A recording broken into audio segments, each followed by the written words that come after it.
So in this video, we're gonna be covering backpropagation and regression.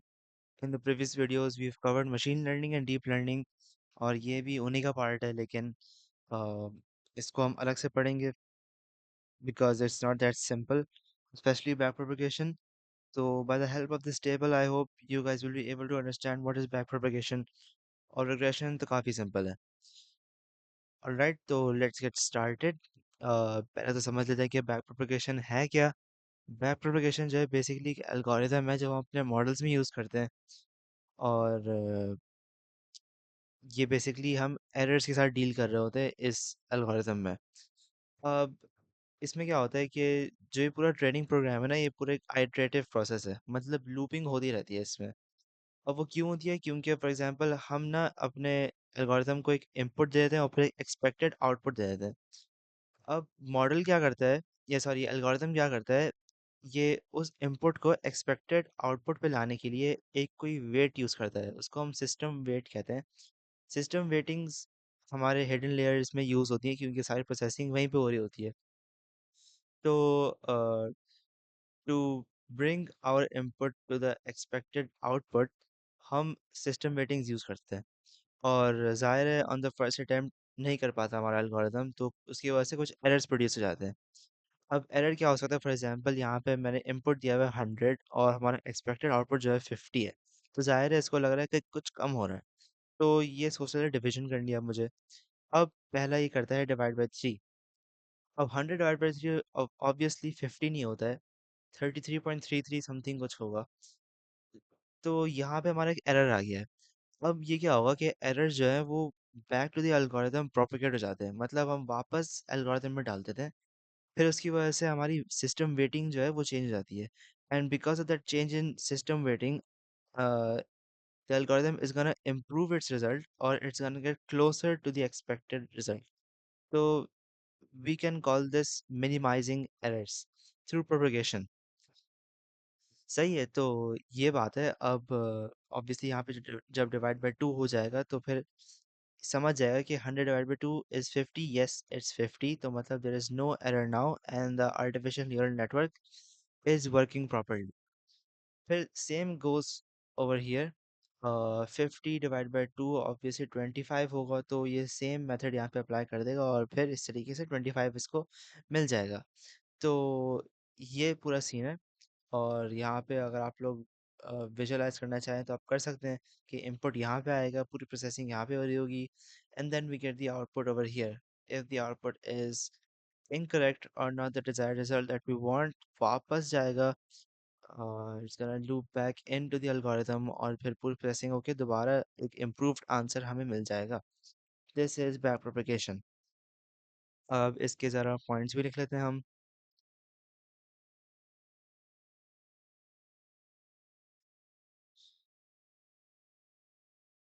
Backpropagation is an iterative training process. Yo. Backpropagation is an iterative training process.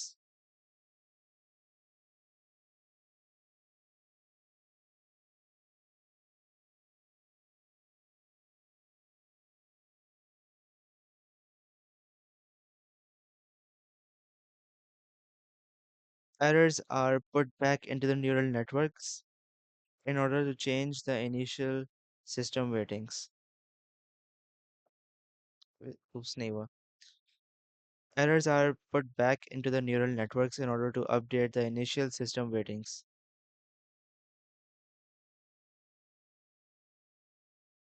This training process is repeated until we reach the desired output.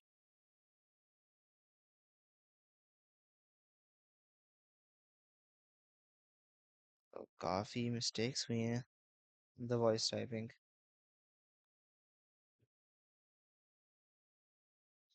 Alright, तो ये एक simple सी definition थी इसकी. अब हम ज़रा अ, इसके process के लिए थोड़े और पॉइंट्स देख लेते हैं, क्योंकि सारा वही है, लेकिन these are just gonna be the same points but in more detail.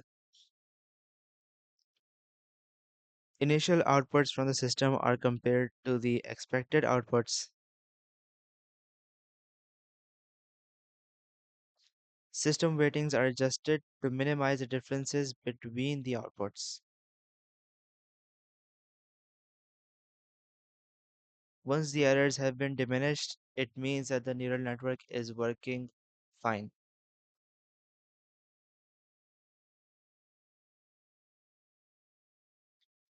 If errors still remain, then the weightings are altered and the process is repeated.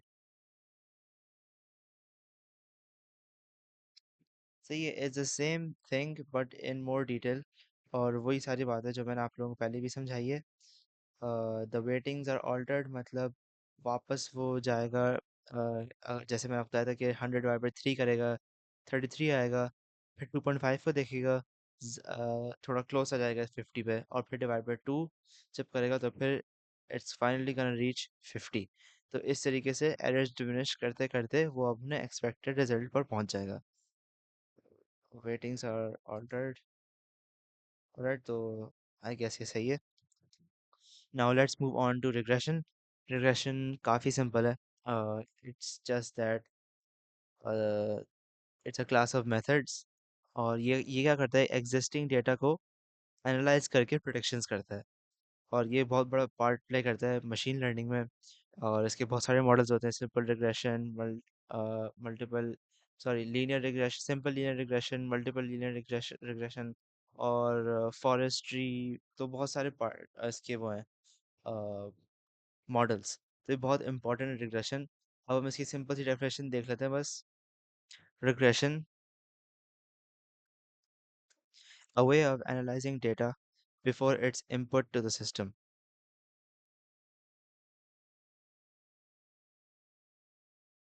A way of, सही है. और it's used to make predictions from given data by learning some relationship between the input and output. सही है. तो इस तरीके से हमारा रिग्रेशन भी हो गया है. और इसका बेसिकली मतलब ये है कि जैसे मैंने आप लोग पहले भी समझाया था कि फॉर एग्जांपल मैंने कंपनी की कोई बहुत सालों की डेटा दे दिया मैंने, एक स्प्रेडशीट में कंपाइल हुआ है मेरे पास.